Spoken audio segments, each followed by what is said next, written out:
and welcome to the Raw Review. We are the Dadley Boyz of What Culture. I'm Adam Wilborn, joined by Michael Hamflett and Michael Sidgwick, here to review everything that happened on last night's episode of Men That Raw. But before we get into it, if you're a fan of this sort of thing, make sure you subscribe to What Culture Wrestling on Apple Podcasts, Spotify, Amazon Music, and YouTube, where we do daily wrestling podcasts where we not only review Raw, but also SmackDown, the show formerly known as NXT 2.0. WWE Dynamite, AW Collision, pay-per-views, premium live events. We have interviews, roundtable discussions, and a roundup that we complete with a budget quiz, of course, on WrestleCulture. As I said, they're joined by Hamflett and Sidgwick to review last night's Raw. What a show yet again. Yeah, thought it was really strong. Particularly great Wyatt follow-up, which I know we're looking forward to debating, apparently.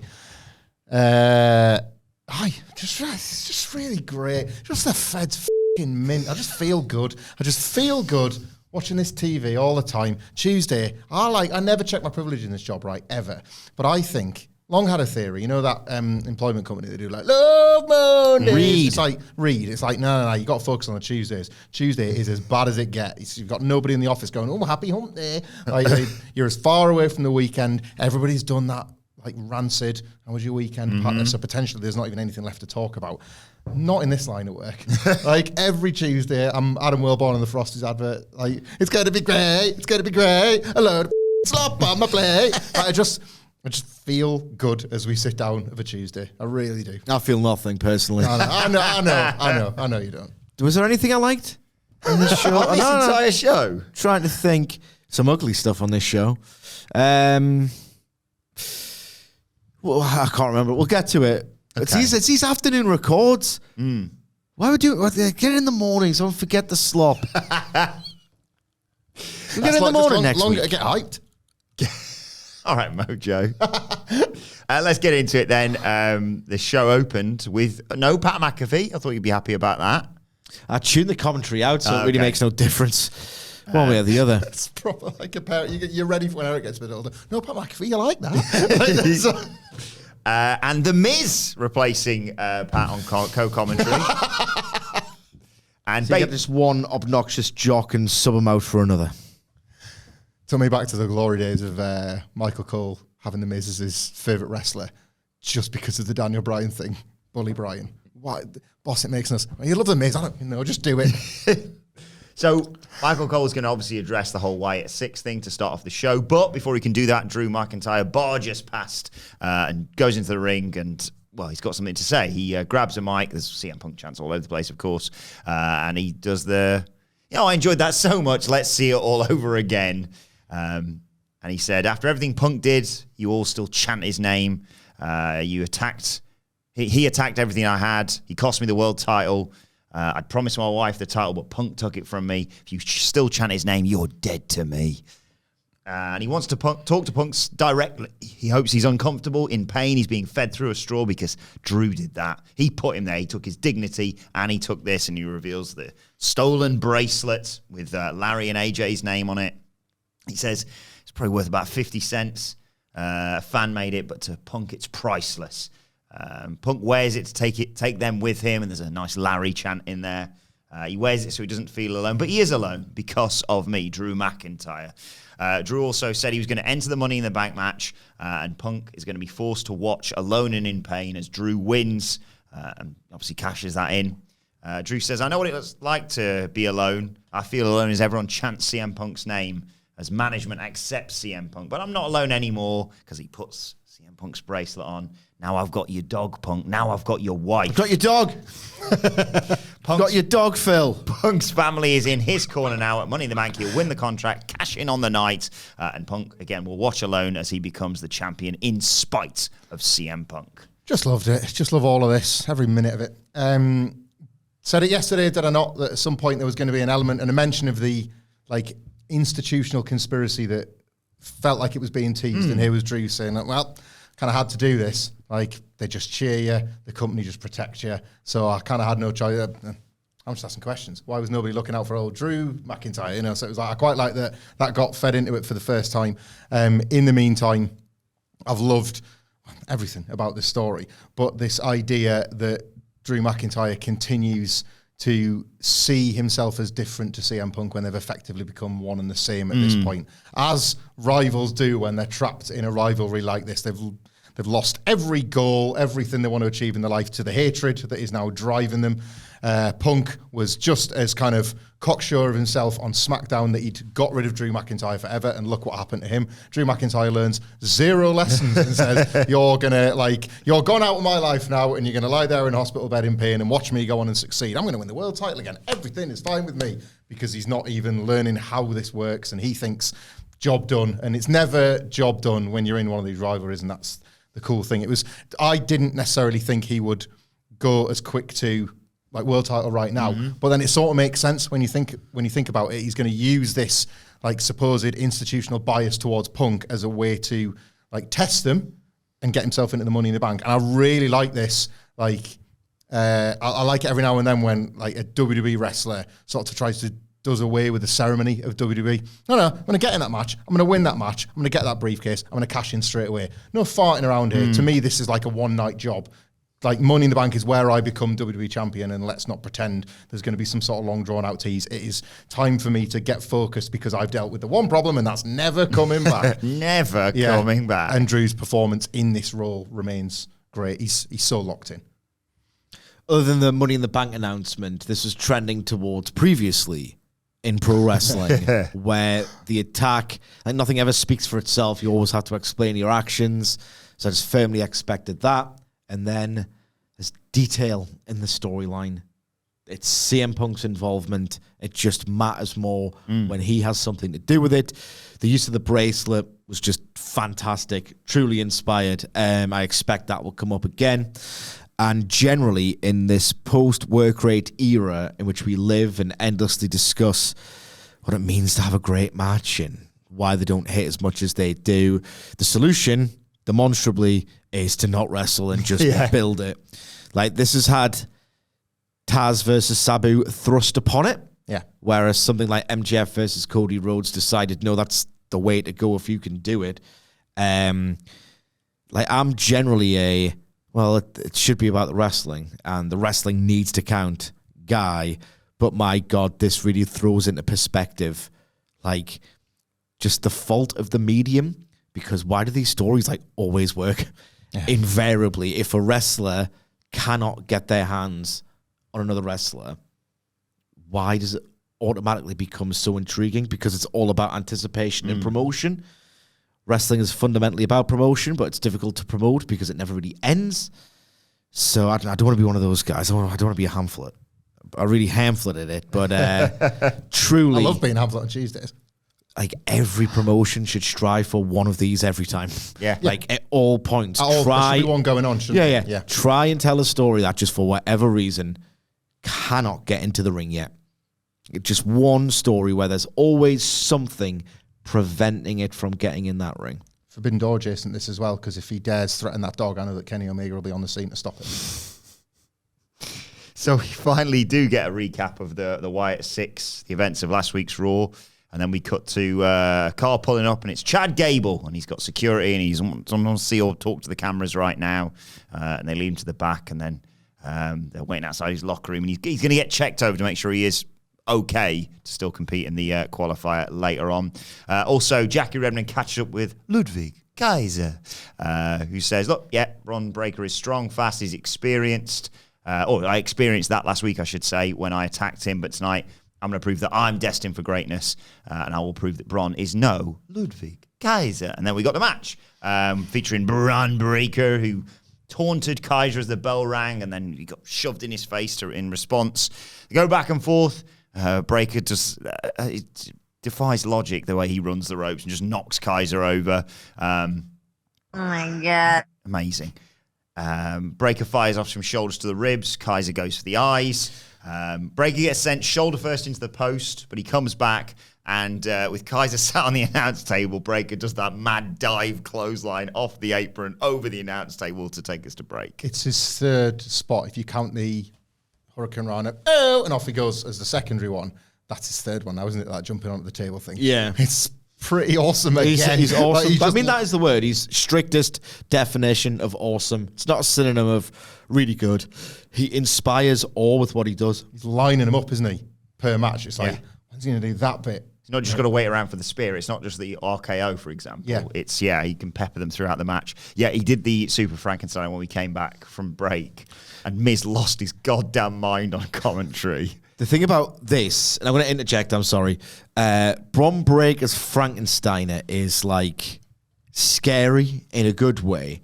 It's like, it's not picture perfect. It doesn't look entirely without risk either. Like, if you watch him, he kind of like goes horizontal when he should be vertical. He's like, falling. Where's his head going?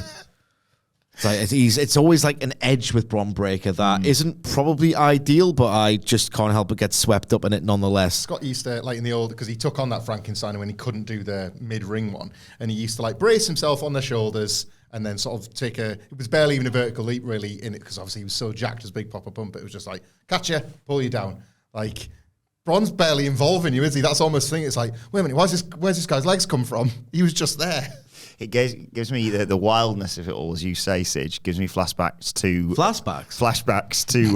It's a flashback. It's Extreme Rules, where Brock fought Cena, and Cena's like, and he just sort of ran across the steps I love and that jumped spot. at him, and it was like, well, we're both going somewhere. Love that spot, yeah.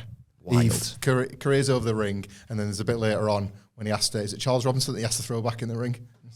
Deadlift. By the belt. In you go. Kaiser slips out the gorilla press, though, and knocked Break to the outside, who tried to spear him, but just decimated the steps. And Kaiser's season opening goes to do his run around the ring kick thing, but he gets nailed by Sheamus with a bro kick as he turns the corner. I told you we weren't getting to finish yesterday. Sheamus loaded up the announce table, picked up, it's a great spot, picked up Ludwig Kaiser, and then just got speared in half by Bron Breakker. The unfortunate side of this is, I believe WrestleVote said that Kaiser suffered an injury, so I hope he's all right there. Yeah, no, he's apparently injured. But, these three seem destined to just fight forever. I didn't know that, and that's a shame, because Kaiser was the latest in a line. It's not just how great Bron Breakker is and how much they're getting it right with his presentation and what he's, obviously physically what he's saying, yeah, I can do that, and then they go and deliver it. And stuff like last week with the foot race and how they shot that. They're executing all of this like really, really well. This is a WWE that has quite a few guys like a Ludwig Kaiser that are ready to have these matches. It doesn't just have to be you kind of clinging on for the one dream match because he cannot do it against everybody else. There's less Miz's and more Ludwig Kaisers, shall we say? And it used to be the other way around, and you'd be kind of waiting for the one match to come around. But there's loads of guys. Like, he's already taken out Ricochet. Yeah. As like an example of like, here's a guy that like is a really impressive flyer, hasn't hit his ceiling in WWE, but is going to be perfect up against Bron.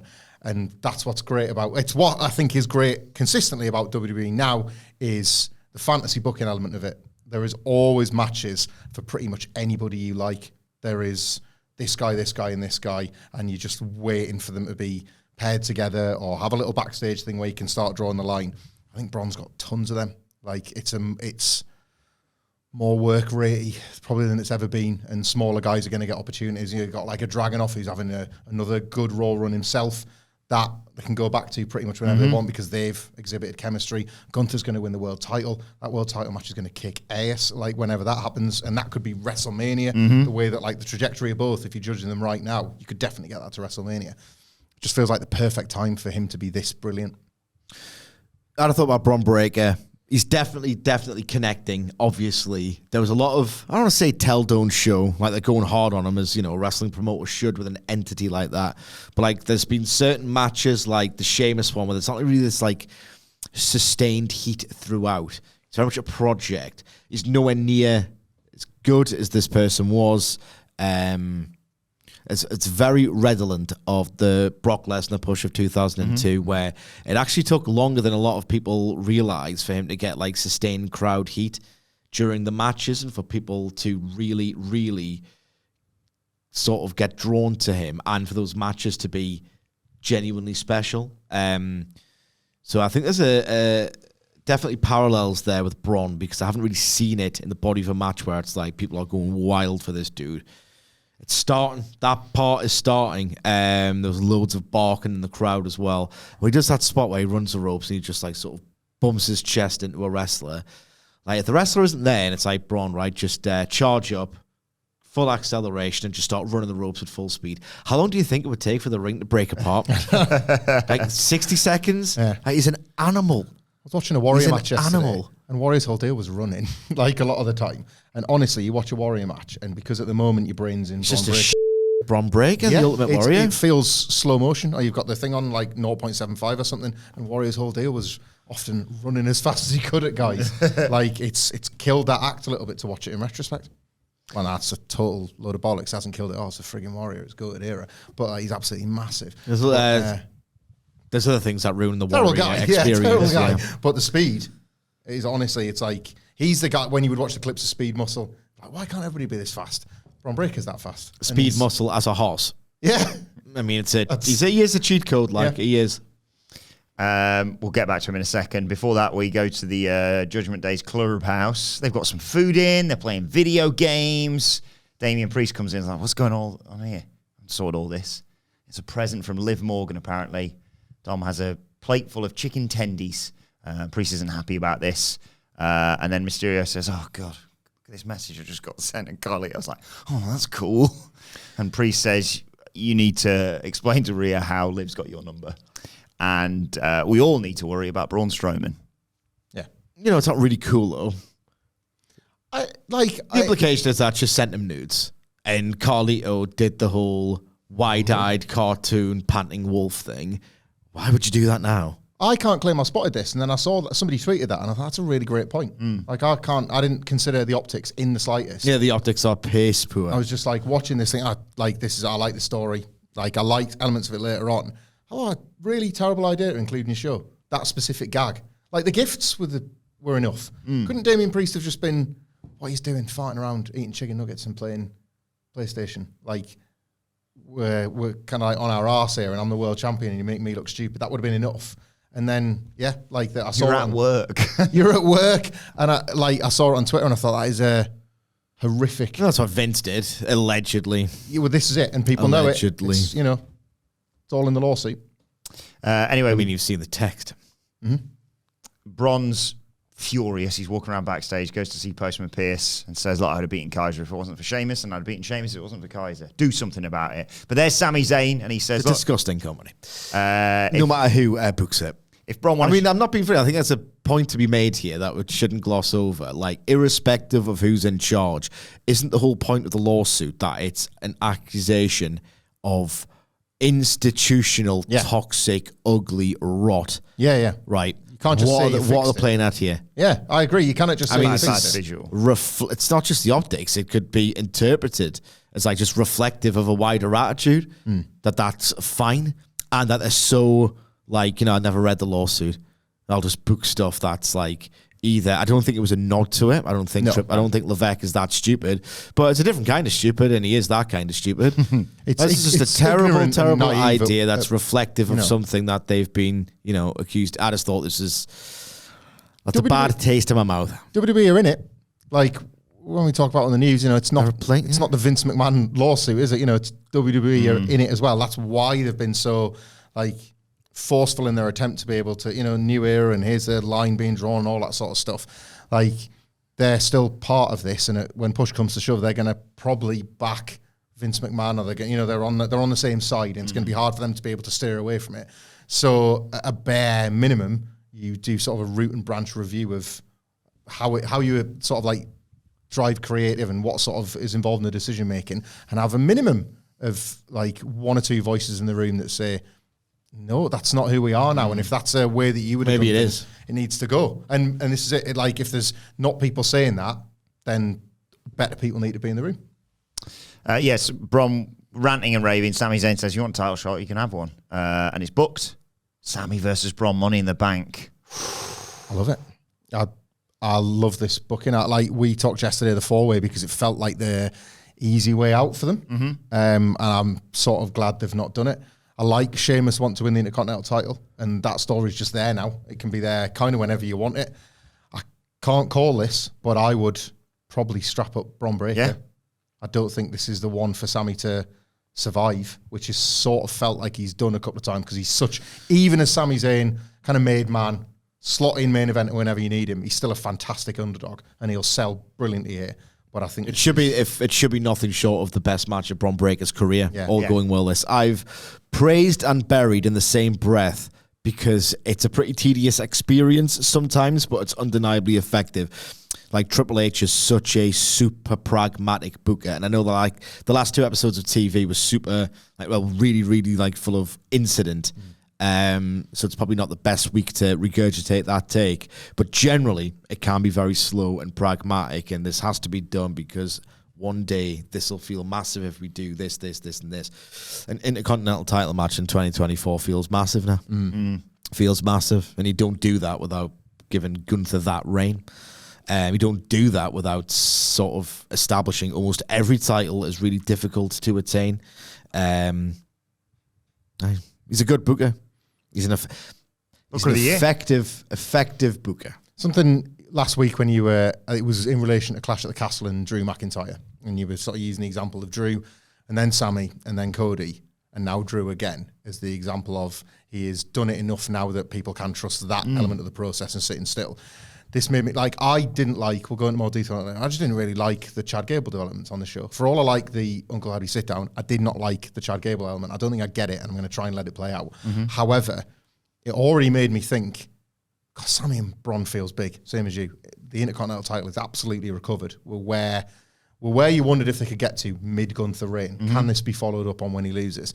And Sammy was like a great choice in hindsight to win the belt. I think he should have beaten Chad Gable, and I think a lot of people I would almost say we're getting to the point when Bron beats Sammy, and I think he will. People saying, you know what, Chad was, like, it was the right time for Chad to lose rather than to win, and there was a lot of anger towards that decision about not pulling the trigger there, and then when so many people had forecast the downfall of Alpha Academy and stuff like that. I don't love this at the moment for Chad Gable, but I have a strong feeling it'll work out fine that he didn't win that title. Yeah. And I think it's worked out better for Bron Breakker, who right now probably is the guy you go with. I've already booked Chad Gable winning the world title, so there you go. Yeah, so happy with him winning that triple threat. We'll get to that. There was another Money in the Bank qualifier though. It was Kairi Sane, Shayna Baszler, and Lyra Valkyria.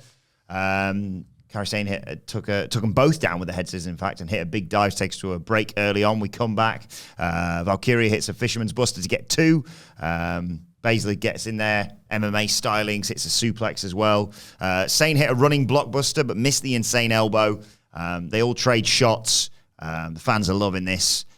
Valkyria's in trouble with the Kirifuda clutch, but Kairi Sane breaks it up with the insane elbow, and Valkyria hits her with a Nightwing to get 1, 2, 3 and qualify for Money in the Bank. We see like exchange of move matches every week. This was a little bit better than that, and I think the fans' response to it was proof of that ultimately. But mainly, I think they responded to it. And again, this is a bigger picture thing more than this match, which like I enjoyed, but I wasn't like jumping out my chair for any of it. I've really enjoyed Lyra Valkyria's run on Raw, but that's about the extent. Like, this is bigger picture. People believe in the process. People believe in WWE's ability to tell some stories and to protect some stakes. The stakes got this one over the line. They've got this entire idea of triple threats over the line. Stitch isn't wrong to say, well, they exist so you can protect A, B, and C. They exist, and it's entirely predictable. It's cynical but effective. Yeah, like the Money in the Bank briefcase should matter. It's huge. It was getting abused like everything else, and now it matters again, and now it's fiercely protected. Getting into the match matters, qualifying matters. Same thing happened with the King of the Ring. Like, it was, some of those matches were a little bit obvious winner, obvious loser, but the stakes were so huge, you were kind of forced to consider, well, what if that person does win? And then they've got a route to the final that you wouldn't have seen coming. The SmackDown switch-up was a nightmare for after Tiffany Stratton's like idiotic choice online. Like, this is what happens when you repair stakes and you repair sort of consequences. And Lyra Valkyria's had the sort of Raw run where she fell just short, and fans are with her enough to want to see if she can go one better the next time.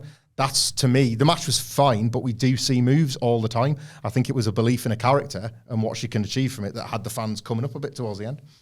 I thought it was good, this. You don't care about my opinion? Yeah. No, I thought it was good. It was good. Lyra Val... I was getting confused with... Valkyria. Valkyria. That's right, isn't it? Yeah, Lyra Valkyria. Thank you. Yeah, I thought she looked like... She's got this cool and credible offense. Everything she does looks smooth. She just looks like the real article. Fans are responding to her. I actually had way more fun than I expected with this match. They're protecting her. Again, it's basics. It's that Levesque basics, but like maybe I should stop burying him quite so much for being like really competent at his job, doing the things that you should be doing, and focusing on and profiling and making fans invest and take seriously the characters on a television show. Like, I'd rather watch a 3.25 star, whatever, Lyra Valkyria match than these 4-star, like aspirational 4.5 star matches on Dynamite with a wrestler that I'm just not going to see in 6 weeks. It was a big angle week last week, and She's got a nice quality to her as well. I think she's a good baby face. Yeah. Oh, definitely. She's got a humble. Yeah. I don't. She's got a quality to her. I think Valkyria, without selling out like they did when she sort of, do you like me, Becky? Like, they're just leaned in way too far with the fangirls. Yeah, NXT, they've kind of done away with that now. She's got her own. She's got like self-respect. She didn't like, all right, can we not talk about Becky Lynch? Talk about me, please. It was a big angle week last week, and I think, like, to your point about him being a pragmatist as a booker, it's just sometimes like we don't need 6 more weeks. You could do a big angle this week if you wanted. Yeah. You've got enough stories on the go that surely one story can have the focus this week, and then you can give the big angle to another story next week.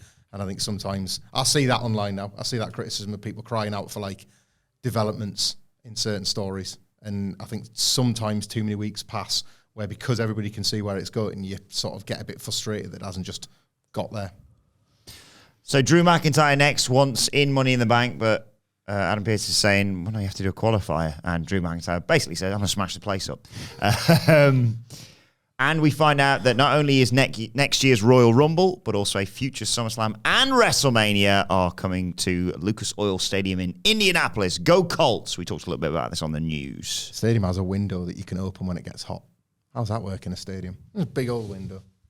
Really, really gorgeous stadium. it's we don't usually do business on these podcasts. It's a risky business. Well, they're going to try and sell the stadium out 5 times. Yeah. Yeah, what's it? Where? Indianapolis. Indianapolis, right? Okay. No disrespect. Hoosiers. No disrespect to the denizens of Indianapolis, right? Okay. But when you think as a Brit, when you think of like the sort of big tourist destinations, like why you would fly to America, like New York, Chicago, Florida, as much as you know. That's good. I mean, I love Florida. Very touristy. It's got touristy. It's got so like New Orleans for the parties. Like, where else we're going? Like Washington, Texas. I guess Austin is quite hip. Washington for the history. Philly for the history as well. Vegas, obviously, for like all of it. It's a really great country, isn't it? It's a really great country. California, brackets general, because it's lush. Indianapolis isn't like, oh God, you must do Indianapolis. It's like, for a tourist, like, a fly-in crowd, I don't know, I just feel like it's one thing to do it for a SummerSlam because they've proven themselves capable of selling out. It's not just Mania that they can sell out these stadiums for, or do like really impressive gates at these stadiums for. Like the Rumble and SummerSlam have become stadium-sized concerns over the past 1 or 2 years. But to do that many in a city that's not necessarily known, it might be absolutely wonderful for all I know, but it's not really known as this bucket list destination. It's just interesting. It's like the all-time, like while the Fed's hot, they've got the 2025 Rumble coming up. It makes you wonder, it'd be an all-timer bundle ticket, wouldn't it? If you are, they haven't even said when the Mania and SummerSlams are going to be. SummerSlam's in 10 years. Yeah, well, like SummerSlam 2026. Hamlet would buy that ticket. I'd buy that. If it was the right price and I live there, I'd absolutely buy that ticket. I'd be going to all 3 regardless, wouldn't I? Like, it's going to be expensive because that's wrestlers who were in the gouging era, it would seem. But there's milk in all of us, Mark. Yeah, it's a bad run for that, isn't it? I really don't like it. But the bundle potentially to get, even a percentage of the people that buy for the Rumble back in. Mania will obviously sell itself. SummerSlam is the heart. A 2-night SummerSlam. A 2-night SummerSlam. Yeah. Like they're looking to sell that building out 5 times. Double night of Mania, double night of SummerSlam in the 2025 Rumble. It's ambitious. But this is the time, to be fair. In the Attitude Era, you only had the stadium at WrestleMania 17 because they were so far behind on arena bookings because those 98 and 99 venues were booked with like 96, 97 in mind. And by the time you get to 01, you're kind of doing 1 stadium a year. This is smart while your product's hot. Yeah. You get them through now, and then if it goes cold, tough titties, you're in. Good news, I've looked it up. because we're obviously going to be going to all of those events. Of course, yeah. We can go have a race around the Indianapolis Motor Speedway. I can't drive. Fine. We can go to the canal, Central Canal. That sounds pretty. That's lovely. Is the Hoosier Dome still up? Because I wouldn't want to go to see the site of WrestleMania 8, please. No word on this article, at least. Right. There's been bloody dinosaurs at the Children's Museum of Indianapolis. And if you're wondering where we're going to stay, that would be the beautiful OYO Hotel, Indianapolis. Hey. I think it's at the airport, but yeah, I'll still stay still there. counts. Yeah. Moving on, Liv Morgan, they do the tracking shot through the thing, makes her entrance, and she's here to get Daddy Dominik's attention. She hopes he likes those gifts she sent him, especially the texts. Rhea, she says, has never cared about you. So, Daddy Dom, will you please come out here to thank me? Because I've got one more to give. Oh my God. No, I don't. That was meant to be Zelina's Vega's music. Sorry, I don't know what happened there. I didn't know we had a button for that. Zelina Vega. We don't. So I don't know why he said. I don't know why he said. I must have been trying to add the Raw Riddle theme, and I Oh, confused. yeah. Sorry, so the Raw Riddle theme isn't on there yet. But remind me, I've got to do the Raw What Riddle. Zelina Vega's theme was? It was attempted. Oh, let me just see if it's still here. What's this one? No, that's not. That's not hers. No. One more. 13, 14, 16, or 18. I have no idea what these are numbers. 14. Oh, 14, 16. Oh, yeah. classic of the genre. That was Nia Jax, wasn't it? Yeah, and? You know you want that. Anyway, Zelina Vega's got a gift for everyone. Shutting Liv the hell up, that is. She doesn't know why Liv is so obsessed with Rhea's sloppy seconds. That's not why she's out there. She's out here to talk about something Liv's forgotten about. While she's running around chasing Dirty D, Zelina's out there to chase the title. Liv's like, I haven't forgotten. It's the most important thing in my life. No, it isn't. I took out Rhea for the title. I put Becky into early retirement as well. I thought of you immediately when Zelina said, you schemed for opportunities, but I starved for mine. Another hungry wrestler. Oh, tummy's rumbling. It's time for a title. Time for a title. Nom, nom, nom, nom, nom. It's pathetic, man. Get new material. Zelina, I didn't think, Zelina was otherwise good. Yeah. Zelina's why will always top Liv's libido. Why don't you put the title on that line? Go on. Also, there was a bit where Zelina Vega said title on the line, and it sounded exactly the same as when she says it with fighting with my family. I will put my title on the line, because obviously she's... of course, she was in that. I forgot about that. She said, yeah, let's have a bare knuckle fight for that title then. And Liv says, maybe next week. Vega's like, I don't want to wait for next week. And out comes Dominik Mysterio. I mean, you can't hear him, but out he comes. Even the two women out there are going, just shut up a little bit, because I want to hear what he's got to say. And Liv says, did you like the gifts? And he says he got them, but he doesn't like them. Ungrateful. Liv holds the ropes open for him, and Vega's like, what is going on here? Everyone's chanting sloppy seconds. Vega says, look, if you're too afraid to fight Liv, you don't have to bring your man. Dom says, I'm not her man. But he says if Vega is going to fight for the title, he wants to help. He knows Rhea and Zelina have had their differences, but he'd rather see anyone but Liv with the title. Vega says, I don't need your help. I don't want your help. I don't want you anywhere near this match and all this distraction. Liv Morgan attacks Zelina Vega. They brawl. Deadbeat dad himself, Rey Mysterio, runs down to break it all up, but Dominik decks him. Liv Morgan's like, that effectively means you're defending me. And Morgan and Dom sort of leave together. I thought scripting was woeful, by the way. Fine to get the title. Zelina had an ad-lib line that escapes me now, but I thought that was quite good. Got a chuckle out with Michael Cole as well. Yeah, there was. I can't remember what it was, but because a lot of the scripted stuff was so fake feeling. And like, this rivalry's been fine. They've done an all right job of building this through the matches and stuff. And like the title match, it didn't feel like something they were going to put on Money in the Bank. So I'm not surprised it came last week.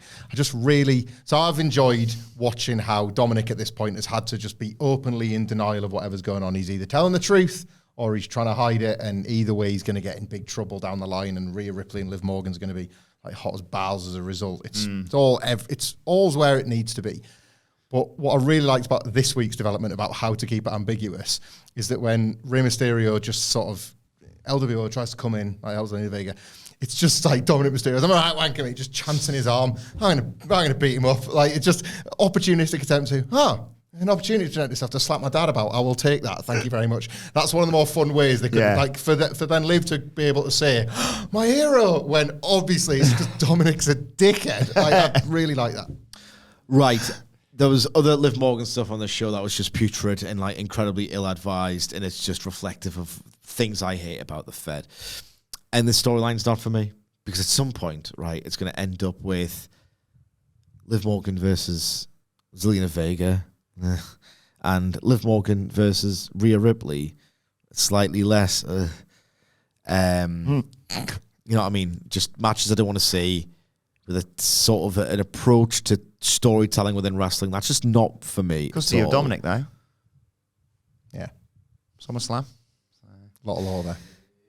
Yep, that's it. What I will say is that if I was to detach myself and think, right, okay, have they done a good job of putting it all together? They have found various ways.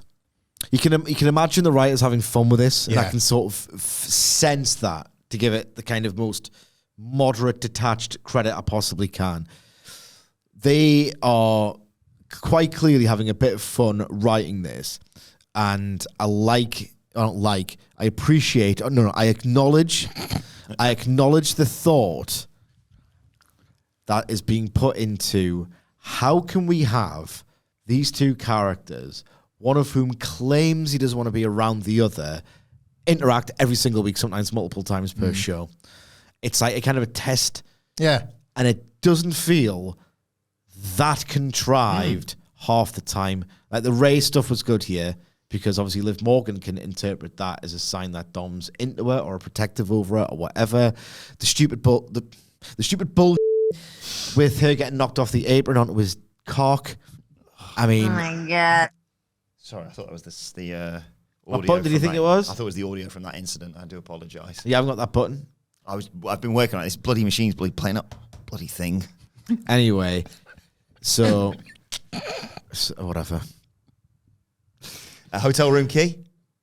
You're not bad. I mean, It's not my favorite element of, like, it's Finn Balor. Like, that's my favorite element of this entire story. I Is love him. this storyline. Just More more than- than across. Yeah. I absolutely bloody love it. I'm so in it, and yet it's Finn Balor. I think is my favorite element of Yeah. this. One of the faces. Bit he pulls. later, Oh yeah. my God! Like, they've done a decent job narratively by WWE standards of situating these characters together without it feeling too dumb. It's not necessarily, it's not an idiot plot.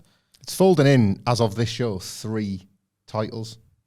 There are permutations from this story attached to Liv's women's title, the tag belts now again, and Damian Priest match at Money in the Bank. And you know what's going to happen next, don't you? Liv's effectively in the Judgment Day. So they should have a big party for her with a big old cake. Wilborn's Rhea Ripley return is cake based. Was that the cake?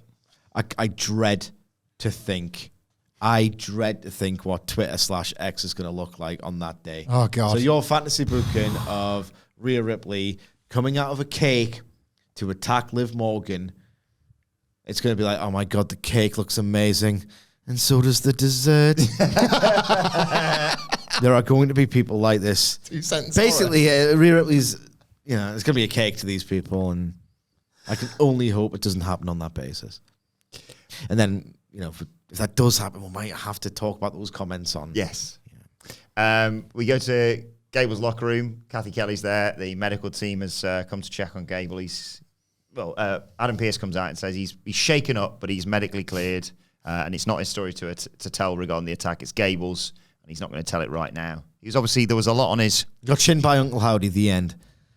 Yeah, I didn't like this. I'm not off the Wyatt 6 train at all. I just didn't like this. I found this whole night for Chad Gable extremely weird, and I didn't feel like it was connected. Well, no, I do and I don't. Like, obviously, him no-selling it is probably not going to end well for him, or him trying to play it down at least. But then, like, the fact that it was that little mark when it looked like a gaping bullet wound 7 days ago, well, that's not right.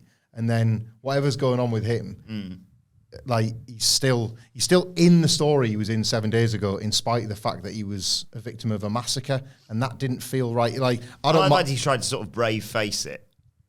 Like they've shown him arriving and going, don't talk to me. They've had people going to check on him going, he's really shaken up. And then he comes out and he's like, everything's fine. That's why I'm going to let it play out. It just felt a bit off, all of this. This wasn't the right end of the follow-up for me.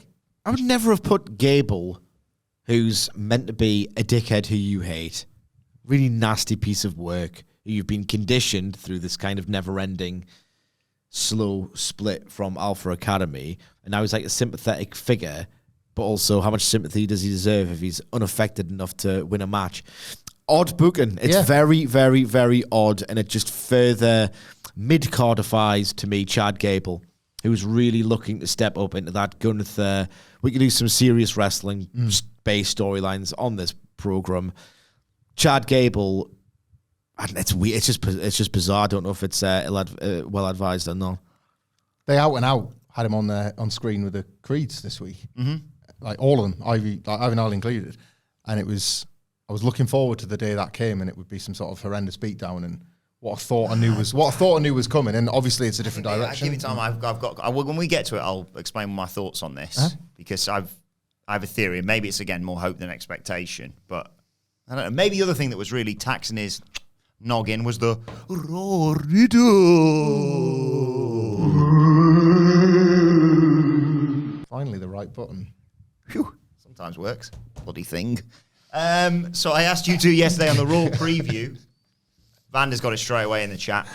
What goes up and down but doesn't move? I mean, let's confer. So it's the sun. Ah, yeah. I hadn't got it. It's because, you're a flat earther. Because the earth revolves. I'm not, by the way. I mean, that is an answer, clearly, because it goes up and down. Yeah. But it doesn't actually move. I think that's it, yeah. It's got to be the sun. No, dear, that's wrong. Ah. I mean, it's correct, It's factually correct. Well, you haven't got, as always with the rules with this. The Raw question. You have to have the thing I have written down on 101 riddles for kids, okay? Not my... Well, that's a lot of work into this. Well, even if we're not officially on the board with this week's Raw Riddle, I want to get the answer to this. What goes up and down and doesn't move? Your mood. Your temperature. Move? Is that counted as moving? Get warmer, get colder. I mean, it's the sun. I'll just read what I've got written here and you can row with 101 riddles for kids by yourself. What goes up and down but doesn't move? Well, then again to Vander's in the chat from the Raw preview yesterday. A staircase. No, the staircase itself doesn't go up and down. You go up and down it. You go up and down it. My answer's better. Maybe I should do the riddles. How do you feel about that answer? Staircase. I'm just doing my job here. Don't shoot the message. Just the aggregator of 101 riddles. I'm just bringing you the 101 riddles for kids in the form of the Raw riddle. Senior riddle aggregator. I have all on writing jokes, checking jokes for stacks every week. Riddle Select have come through with today's riddle. What that doesn't move. No. Like up the stairs and down the stairs. An escalator would. Stairs go up. Yeah, on an escalator, which moves. Stairs go up to the first floor and down to the ground floor. My answer's better. Stairs up to, yeah. I mean, you've made it work. 101 riddles for kids gets away with it for one more week. I'll just make sure I get a little bonus than the old paycheck there. Jesus Christ, is that the time? That's a big timer? Yeah. God of Raw. Brilliant video Main package. event time? No, miles Loads off. left. Brilliant video package for Seth Rollins here, yeah, which will be referenced a little bit later. Then backstage, it's Liv and Dom again. She wants to thank him for being a hero. Now she knows he wants this. And Dom says, no, I just hate my dad. Basically, he's a deadbeat. She says, well, thanks anyway. And he just storms off. R-Truth comes in and goes, is that Tom on it, Mysterio? He said, I've always had a soft spot for them. Maybe we should do something nice for him. And she's like, yeah.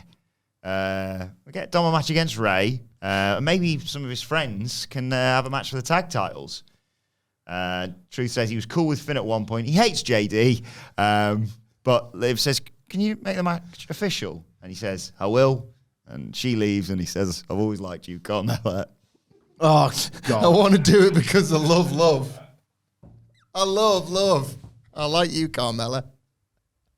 Stop laughing. I know somebody. Stop laughing at it. Got the belt slung over his shoulder. I think I know somebody that can do something about that. Did he attempt a dance break or not? He did not. Oh, Nick, that would have made a brilliant segment even better. So, before the next Money in the Bank qualifier, Would have been the best received dance break since WrestleMania 35. No one's that stupid. Miz was raging. It's real Ariana Grace energy to Miz. What the? I'm a tag team champion. I don't want to defend it. Aaron Grace is in He's a action. baby face and he's still doing that. He cannot not be Miz, can he? Get rid of these two. Forever. Well, out of the tag title picture, yes. Otherwise, Permanently. If you're a fan of Ariana Grace, by the way, she's in action tonight on NXT. We'll be previewing that later on. Oh my god. Chad Gable comes out before the triple threat for the next Money in the Santino Bank listening. What? he's in there that Bloodsport show, wasn't he? Just in his Santino gear and everything. That the one that Moxley was on, Santino worked it. Did he? Yeah, he loves all that. It's like judo, isn't it? Yeah. He's gonna. That's all that him. I'm back in NXT. He's not being allowed to do any of that. But it'd put Wilborn under real pressure, so that'd be good. I think I'd really be in trouble if that happens. Anyway, Chad says, do you believe in miracles? The rumors of my demise were greatly exaggerated. He was left bludgeoned and left for dead by a bunch of monsters last week. But Chad Gable cannot be killed. Don't tempt fate. In an act of true bravery, he's come down to face 2 more monsters. And much like last week, he will persevere. I just don't quite get it right now, but I'm going to let it play out. I don't think this is the direction I would have gone. It's wrong. Yeah. Wrong and bad. Disagree. But yes, it was Chad Gable versus Braun Strowman versus Bronson Reed. Sucked ass. Yeah, it did like. Chad Gable thought it was a good idea to chop both of them to start, and they just get out of the way. Strowman got sent outside. Gable got tossed onto him, and then Reed hit a big dive onto both of them for a break. And then we got the spot when we came back where Strowman knocks Bronson Reed out of the ring, rips off his top, does the choo-choo, running shoulders at ringside. My shoulder at ringside. Drill Chad. Bronson will be injury-free following Bron's choo-choo. Anyway, Gable German suplexed Reed for 2 back inside. Strowman broke up the moonsault, slammed Reed to the floor, but the Judgment Day came in and attacked him, and that left Gable able to moonsault Bronson Reed. 1, 2, 3. He qualifies for Money in the Bank. Right. This is in 7 days. The little mini journey on which Chad Gable's been on which he's been pathetic, like really questionable and silly, and there's no gravity to it, and it's just confusing. And am I meant to sympathize with him? It's like, am I sympathizing with the guy who was a nasty piece of work and literally suffered a scratch? You know what I mean? Stupid, questionable, weird. Not my least. Doing the hyperbole thing again. It's up there though. One of my least favorite things connected to the sport that I very selectively love. My least favorite things about it is that a few years ago, and it's out of date now. If anything, it's on the other side, the other side, where it's applicable. Where a few years ago, it was genuinely impossible to get over in Vince McMahon's WWE, and you know. It got a trend sparked where a wrestler would just find the gumption to say, I'm getting booked terribly. What are you going to do? I deserve better. I deserve an opportunity. And then a few of them would pipe up a little bit on socials or whatever, and it became like the trendy thing to do. So much so that people who couldn't back it up would go, I should be getting the main event at WrestleMania, or I should be getting more opportunities. And it's like, to a degree, I would sympathize with those wrestlers under that regime. Nowadays, I hate it. I understand TV times at a premium, but like it's such a the fans will get it when I say this one. It's like, not anymore. You've had ample opportunity, you're just simply not getting over. Leads me to Bronson Reed. Bronson Reed in this match did something that was nothing short of pathetic. It's not the first time he's done it. Like, I don't think Bronson Reed's particularly good. I don't think he's mean. I don't buy him as this huge intimidating threat. He just doesn't have that aura, doesn't have that dog in him. And it's one thing to not be convincing in a certain role. It's quite another. Because especially when he can wrestle, he can do the odd exciting thing. the odd impressive thing, like Bronson Reed versus Otis or whatever. Yeah, that's quite fun. You know, whatever. Like, in this match, Braun Strowman, choo-choo, runs around the ring, like, boom, you go flying, boom, you go flying. He brushes past Bronson Reed, where even if I'm like, you know, a short 5'7" guy, if Braun Strowman, who's a giant, walks past me with that much force, I would probably just go, whoa, that was a close one. Yeah. Bronson Reed, rather than just take the full brunt of it, or have the instincts to not sell, right? If you're campaigning for a much bigger spot, at the very least have instincts to not make yourself look like a total jabron. It's worth watching this. Strowman charges at him, barely touches him, whether one of them doesn't commit to the bump or the other. What Bronson Reed should have done was just knocked himself off balance or something. He takes a bump for nothing, like I would when I'm having a play fight with my children. Yeah. Where you want to pop them by playing the clown and they get a thrill out of thinking like they're tough or whatever. And you'll take a work punch or whatever. If they give you like a little jab, you go, and you're just like an idiot flail and just jump on the settee or the couch or whatever to try and make them laugh. Bronson Reed bumped for Braun Strowman doing nothing, like he was trying to entertain a 4-year-old child. It was laughable. Terrible. Yeah, it was good. Gable's celebrating afterwards anyway when the Wyatt 6 thing happens, lights go off. There's Sister Abigail, Nikki Cross, obviously, smoke, all that, crawls into the ring. Gable's getting out of there, and she places a mysterious box in front of Michael Cole on commentary. And he opens it up. There's a tape in there. It says, "Play me." And he says, well, we're going to have to get this to production and play it on a VHS machine. You'll find it's called a VCR. But that will lead to something a little bit later on in the show. I liked the security guards just wiped out, like sprawled across just the dead table. on the table, It was that easy. The idea that if we want to, we can, and we will. And that's the threat I think that people should be under, no matter the literal smoke in this case, the smoke and mirrors of it all. They've got wrestlers that are on edge about it at very least. Chad Gable's recovery almost allows other wrestlers to think, oh, well, like he hasn't been killed. Maybe they're not such a big deal, which in a backward, roundabout sort of way helps, but I share Sidge's confusion over his attack. I did like where this went. And to be fair, a video now is the sort of thing that you couldn't just play straight away, could you? Yeah. That's an actual, how are we going to play this? Like they created a thing that you had to stick around for because you couldn't just, they didn't hack the feed or anything, did they? They had to actually find a way to get it on there, so. It was fog. Fog is like a literary device in the horror genre it's like a portent to the supernatural. Like fog. So, I mean, supernatural bollocks then already. I cannot imagine in a million years, and I looked upon Chad Gable, quite frankly, with pity, being scared of Nikki Cross, cosplaying as someone from The Grudge or The Ring or whatever it is.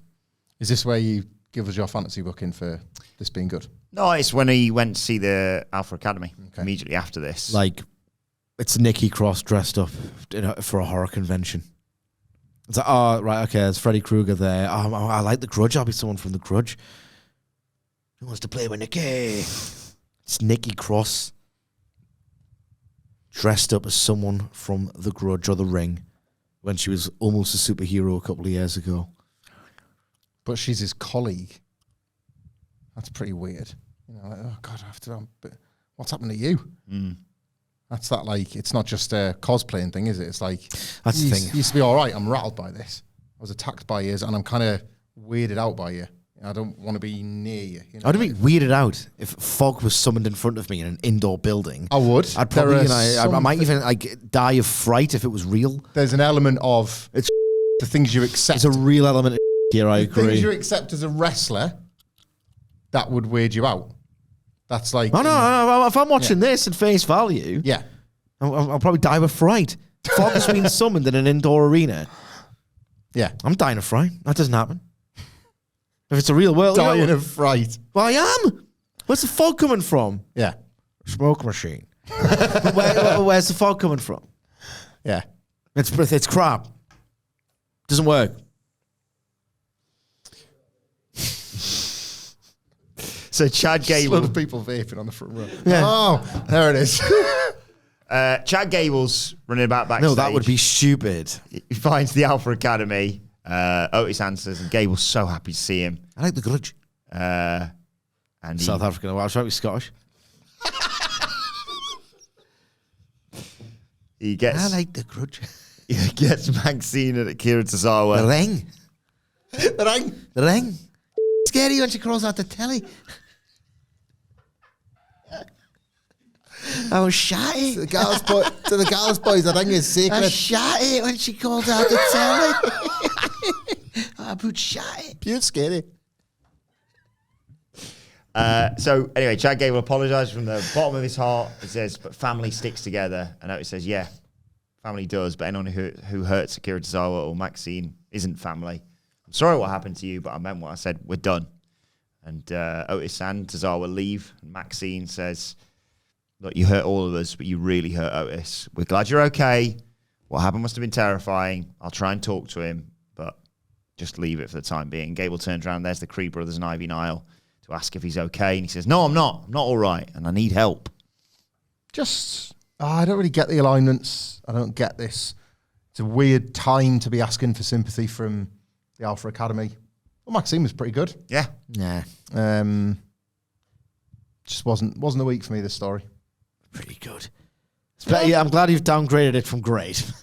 Yeah, I'm trying to work with that, yeah. There's so much of it's great now that I think to myself, if I say that, like, Sidge's gonna sanction I'll tell you what it. isn't great, and that's Maxine Dupree's acting. It's not allowed to be great. I mean, I've seen soap operas that are better than this. Honest to God, soap operas. soap operas are good. Let's not neg soap operas just because we don't like our WWE, Sidge. Soaps are impressive. Both can be bad. Exactly. Both often are. Both can be good.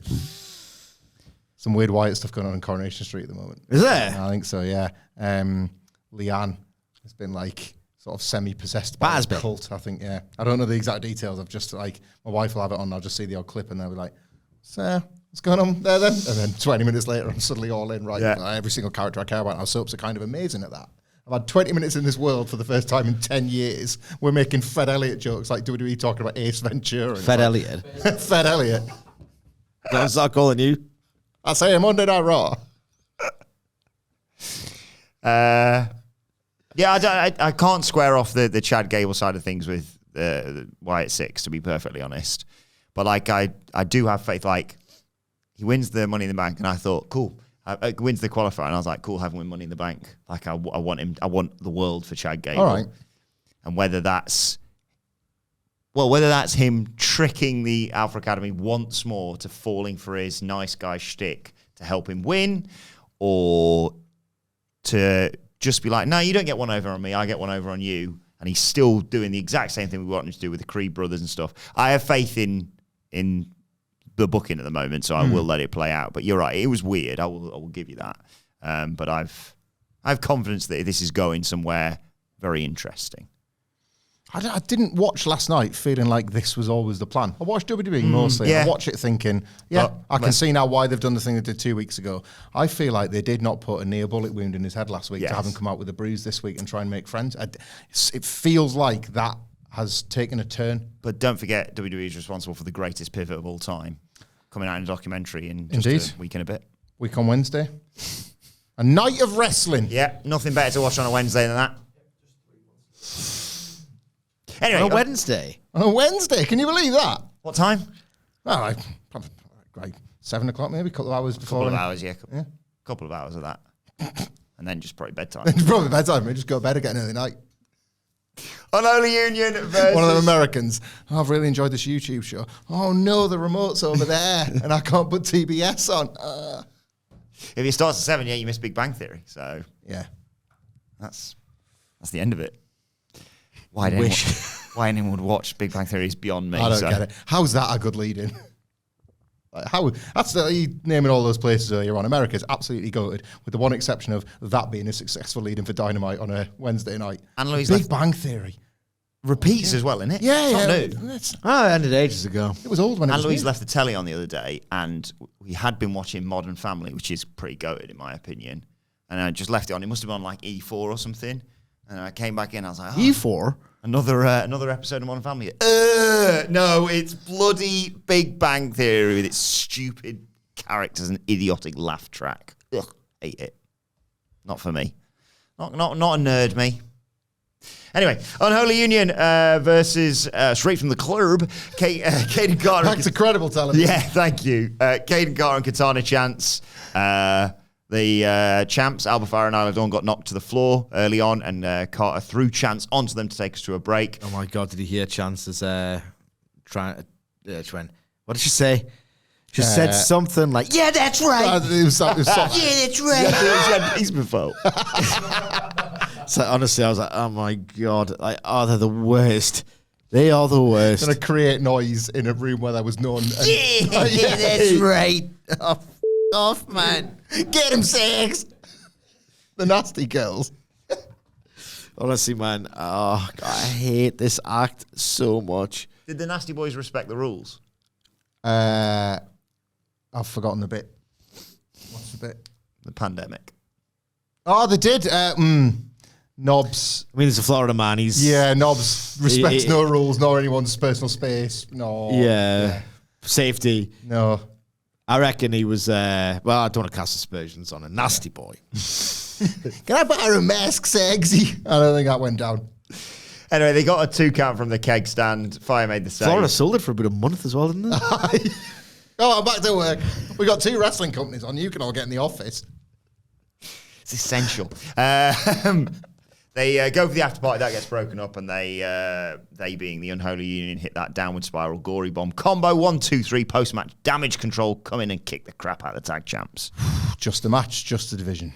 It's rubbish, isn't it? This it is rubbish. It's crap, eh? Gone are the glory days of 2019, eh, boys? The women's tag division. Oh my God, I'm gonna kill. I couldn't decide that. There was a over the desk. I was going to mention this, but this is as good a time as any. I don't like this. People have been too fast and loose with this WWE 2019 comparison of AEW. Like, AEW is what it is at the moment. AEW 2024 could launch on TNT, and it'd like pound. I don't know if this kid's still playing. Loves it, doesn't he? It'd pound 2019 WWE's dick into the dirt. Even now. Like, were people That's not a million watching? times better. Were people not watching when they're saying this? Oh, God, another WWE 19 ass card. Are you f***ing joking? Like, I already get moved by anything anymore, but that kind of like winds me up a bit. yeah. It was like when, I remember when we were watching WWE 2019, I remember you saying this, Sidge. It was something along the lines of, we need to do away with WCW 2000. There was the... This is the new that was one. as bad as it got. Here's the new bad. Functional, sometimes quite drab, not that many compelling characters right now. That's about like, with potentially one like of the best TV matches you'll see all week, every week, is not 2019 WWE at all. I think that's an awful comparison that I would say a lot of as a result of like an innocent Twitter vote thing that Brandon Thurston put out saying which one is more like WWE. And I think basically people were saying like half empty buildings and comedy. Yeah. That was the only points they were making. I just don't like that being thrown around. Too many like warehouse talent and Yeah. stuff. There's the odd parallel to be drawn. As a weekly, Jesus, not even, the different planets. 2019 WWE is the worst. The worst. So good. You see the... I enjoyed. It was hate as Christmas every week. Man. Did you see the thing that was doing the rounds on? I think it was on X, but it was from Facebook, I believe, of someone being like, "Oh my God, the like 2012 TNA roster was goated." We're doing that now. We That's moved. now officially, we got like fire emoji or something. I saw the Ruthless Aggression promo getting like it wasn't shared in a positive way. It was Yes, it was it was Wrestle Purists saying it's been X number of years since or whatever. It was on this day, kind of on this day. TNA just launched as well. Yeah, like a week before. It's like, let's get across this right now, can we? Like, worst ever. Starting an era of more worst ever. 20 years of worst ever. Yeah. Nothing good. Nothing good came from it. Getting in Bubba Ray's face. You're going to be the next big star. Are you? None of them were. And it's your fault, old man. Why are you gonna take? I'm not getting in the ruthless. No, I'm not. Well, Damian Priest goes back. Used to suck and now it don't suck no more. Why did it take off as a phrase? Damian Priest Goes goes for 2 weeks. back to the Judgment Day's locker room, and Liv leaves. He's like, what's going on there? Walks in. Finn Balor's the only one in there. And Priest is like, what the hell's going on? Finn says, it's not what it looks like. He just came in to let me know. We've got the match with Rey Mysterio, and me and JD have got a title match. Priest isn't sure about all this, but wishes him good luck for the title match nonetheless. I love this because it isn't what it looks like. Finn and Liv Morgan aren't having sex. I don't think. Okay. It's never been about that, and they've made it pretty clear to me, at least, that Finn is manipulating all of this with Liv Morgan for goals related to belts and wrestling stuff, oddly enough. Finn Balor has been jealous of Damian Priest's success without him and potentially without the Judgment Day, and has spotted an opportunity at the same time Liv has. She's achieved her goal. Now at this point, it's just like continuing to ruin Rhea Ripley's life and taking down Dominik at the same time. Like the revenge. She's going to one day say that this was part of the revenge tour. I feel like a grand plan will eventually reveal itself in which Priest either leaves as per the stipulation or Finn gets him out and gets him out of the way. And so he's not lied by saying, we weren't having sex now, that's what you think. It's, we were hatching the master plan and we're going to take you down. And I just think this has been really, really nicely plotted if that's where we're going. And I think that's where we are. Yeah, it's not sex, this. No. Sex. The Miz catch up with Truth, as we alluded to earlier. Truth says, it's official. He did it for love. Says, why aren't you dressed, Miz? He's like, I've been doing commentary all night. He compares Liv and Dom's love to Shrek. And Truth says, I love you, Miz, but only as a friend. And then the match is set for the main event. I just couldn't beat the pattern from earlier on, could I? Anyway, Damian Priest, the world champion's in the ring, gets the mic, says, I saw that video on Seth Rollins earlier. We've got a lot in common. We're both the kind of wrestlers who could be in a group and stand out as a leader. But for now, I'm world heavyweight champion, and Rollins basically will never see the mountaintop again. This brings out Seth freaking Rollins.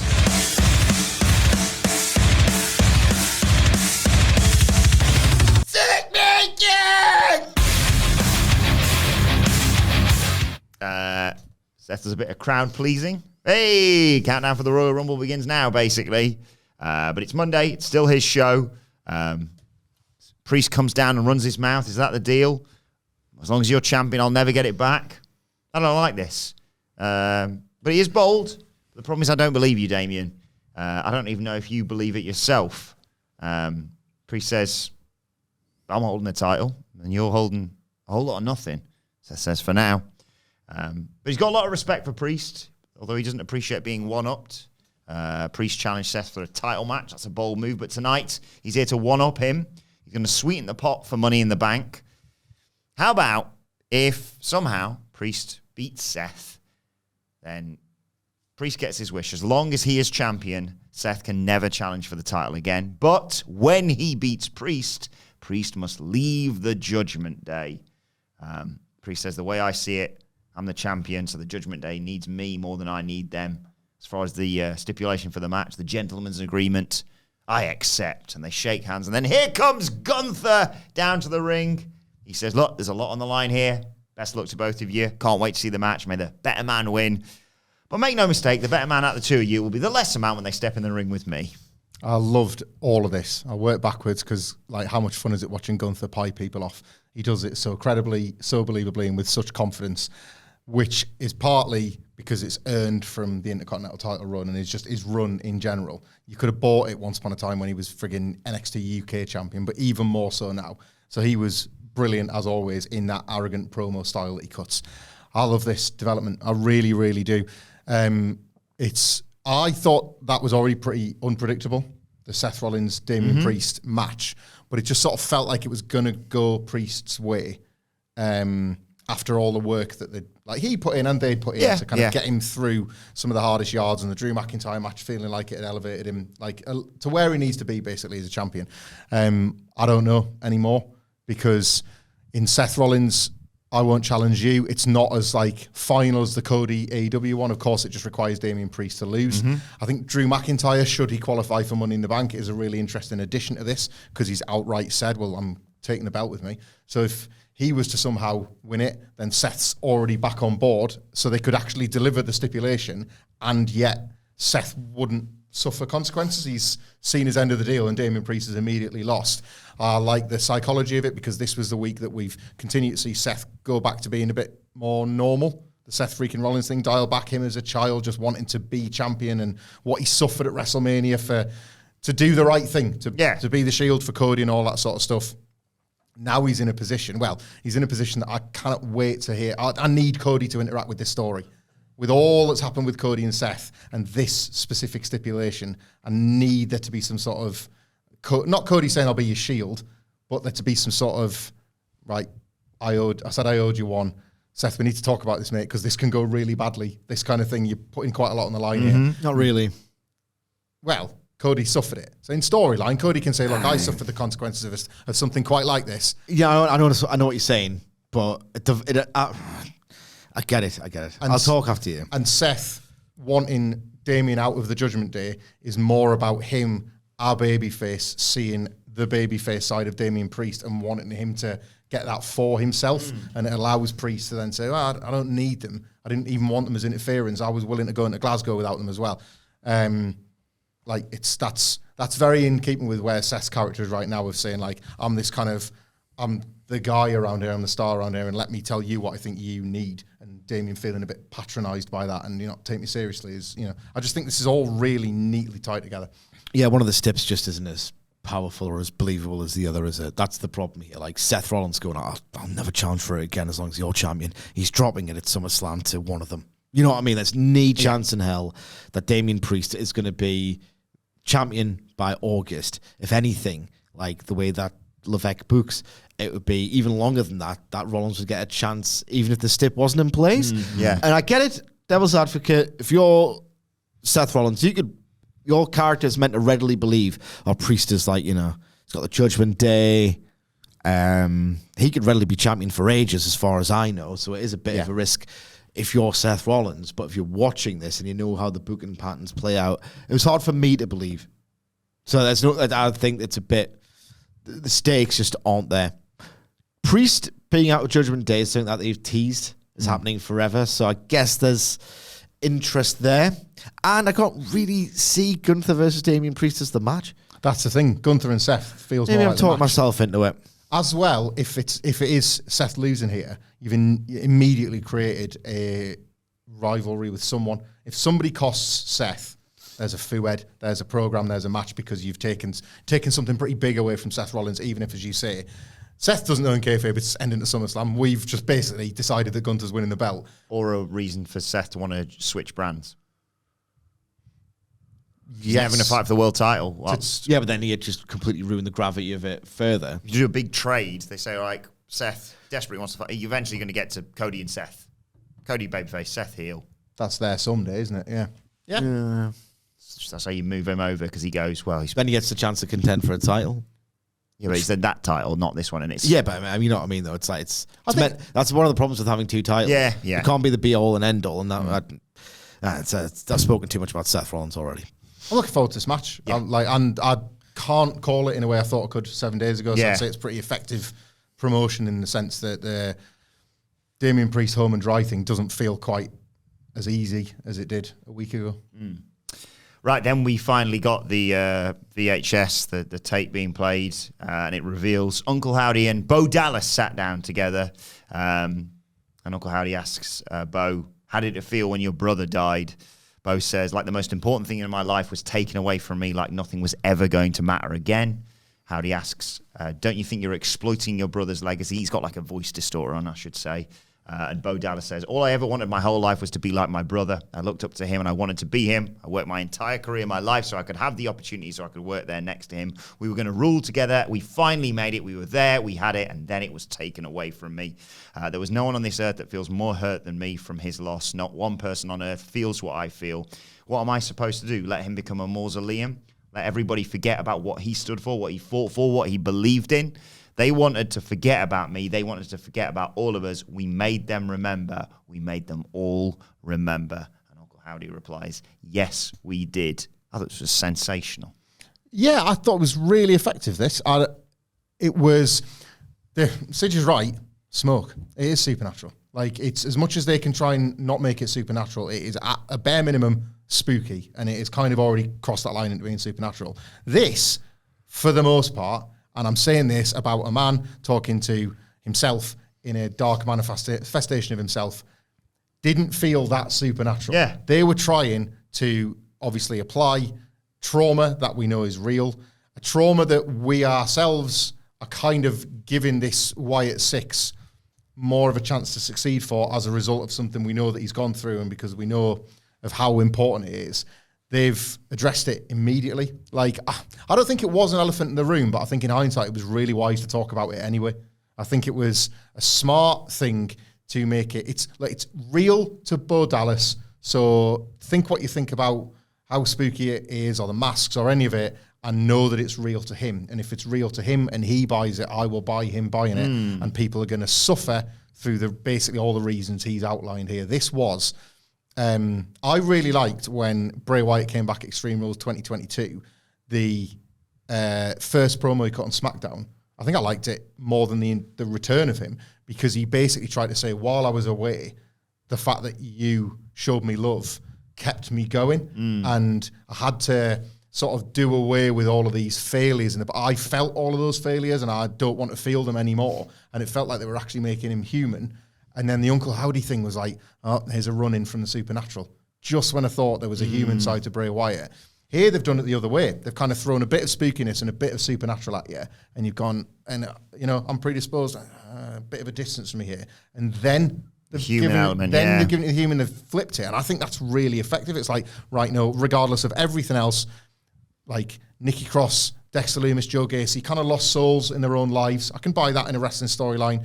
Eric Rowan with a direct link in the same way Bo Dallas does.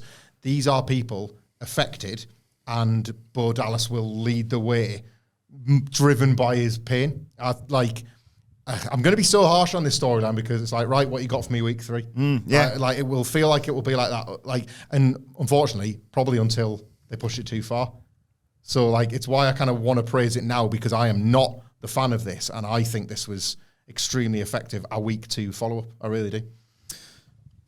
I don't get it. Yeah. I understand that he's, it's a mirror. I mean, I get it, but I just what's it got to do with anything in terms of wrestling or wise in this world and this fog earlier in the night? It's probably best for me on this week, because I thought Bo Dallas, I'd be nice, really brave of him to do this kind of thing this week. I thought, as much as it could be considered a performance, the performance was strong. Not for me. I'll bury it when it gets daft, and it will get daft, but now's not the week to do it. I do believe that you can bury it if you want. You can say this is absolutely terrible if you want, on a fundamental level. But I thought Bo was quite brave to tackle it, and for whatever it was, thought he did an all right job of the performance. It's just not for me. I'll bury it happily next week if it's bad, and it probably will be. Then it was time for Karrion Kross versus Kofi Kingston. Skip. Kingston starts fast, knocks him to the floor. Big flip dive. That takes us to a break. We come back. Kross takes over, flips him up onto his shoulders. It's a DVD, gets a near fall. That takes us to a break, sorry. And then when we come back, Kingston hits a hit and a drop kick, gets a 2 count off a crossbody. But the final testament pop up on the Tron. AOP are beating up Xavier Woods. And that lets Kross hit the final prayer for the win, and he flashes up 7 former world champions he's beaten now. He's on a tear. You could hear a red piss on Canton. This was like, Jesus, this is more eerie than the Nikki Cross thing. This was more like creepy and unsettling than the Nikki Cross segment. My God, you could hear a red piss on Canton. Like an eerie disquiet. One of those, it's impossible for it to be this quiet when there's that many people in one building with really high-tech recording equipment. I'm half ironically into Karrion Kross / I think he's got a funny bone here. Yes. And I'm not entertained in the ring. It's the same old story. Not a different story. Just waiting. This is the thing, we're on the ground floor with this thing, and it's just you waiting. Oh, yeah, with the tastemakers. We're in Reseda Hall. That's it. We're the Reseda Hall of Karrion Kross. It's Bowler. Yeah. PWFT. Final Testament. People haven't seen it yet. He did it again. There's a picture in the gallery. Yeah! He's just he's the 7. The 7 thing is so funny. Yeah, save 7 everyone. world champions that have suffered mild inconvenience as a result of my power. he said to Xavier, "Do you want to be Sean or Marty as well?" Oh, that's clever. Sure. Marty. Just I wouldn't either. I cannot think of like any kind of body swap comedy involving me and the Rockers that I'd want to be a part of in a million years. Can you imagine if there was a face-off with like Sean and Marty? And Sean wakes up and, oh God, they think I'm Marty. Oh no. Marty's getting to book NXT for a week. Imagine the horrors that would confront thine soul, were you to body swap into Shawn Michaels and just be confronted by this small animal with like adorable huge eyes. And it's like, well, time to blow your brains out. Boom! And now to cook. Not only like, and worse still, the death of a defenseless small animal. I only have to like endure 2 hours of NXT, and then I'd have to book it. Oh my God. And then imagine podcasting with Shawn Michaels. Shawn Michaels. That'd be class, actually. I'd just ask him about the 90s. I know you would. Yeah. He's probably in the 90s, the Fed. Podcasting with Sean. We'll see if we can beat The Undertaker. Like just like you did in the 90s, Sean. Never put him over. I think I'd kill 100 animals to keep watching NXT. Yeah! Carrying cross at nature. Bloody raging. 100 animals. Bang! Bang! That one. I've run out of bullets. Love NXT so goddamn much. What are the animals? Hamsters mainly. Who cares? Gerbils, Who I'm cares? just watching. Right, main event time. An anti-Noah's Ark. Pro Wrestling Noah's Ark. Right. Archie the Miz defending the tag anything? titles. Got anything in that? Matches game in 2x2. I'm trying to think of biblical wrestling promotions, man. Keep going. Okay. No, let's keep going with the podcast. I'm trying to think of something biblical wrestling related. Judas Messias. He was in the Bible. Yeah. Archie's the Miz defending the tag titles against Judgment Day. Truth kicks down JD McDonagh. Bálor gets double hip tossed. Liv Morgan comes out to watch as we go to an early break. Miz sends Bálor face first into the apron. Dominik, Mysterio and Carlito are out there as well. Miz hits a double DDT on the challengers. Skull-crushing finale on McDonagh, but Carlito puts his foot on the ropes. Here comes Braun Strowman to chase off Dom and Carlito. So R-Truth goes into his John Cena finishing sequence, tries for the STF, or gets the STF, that gets broken up. In amongst all this, Miz flies off the top rope and gets nailed by a JD dropkick. Roadblock to Damascus. Not bad. Yeah. Beth Phoenix Liam. Jesus of Mizereth. Yeah, I'm Jesus of misery over here. Mizereth. Yeah, that would have been bad. R-Truth hits a 10-knuckle shuffle. Why are there no names at right? Oh my God. Must be. Morgan jumps up on the apron, shouts out, "This is all about love," hugs R-Truth, but then snaps his throat across the top rope.